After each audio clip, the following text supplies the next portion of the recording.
Ambang batas parlemen atau parliamentary threshold kembali menjadi perbincangan publik, bahkan dijadikan alasan untuk diselenggarakannya aksi unjuk rasa di gedung-gedung pemerintahan terkait, meminta agar ambang batas tersebut dihapuskan.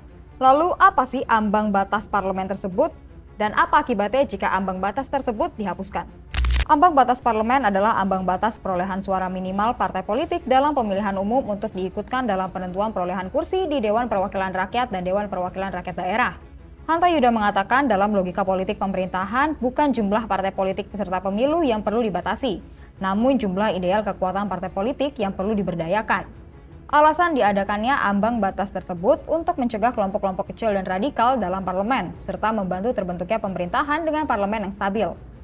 Pada pemilu 2009, ambang batas parlemen ditetapkan sebesar 2,5% dari jumlah suara sah secara nasional untuk kursi DPR. Pemilu 2014, ambang batas tersebut kembali dinaikkan menjadi sebesar 3,5% untuk kursi DPR, dan pemilu tahun 2019 dan 2024 kembali dinaikkan menjadi 4% dan berlaku untuk kursi DPR.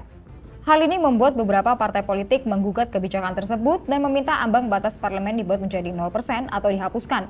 Karena menganggap adanya ambang batas ini membuat kebebasan dalam demokrasi semakin diperkecil dan banyak suara yang terbuang.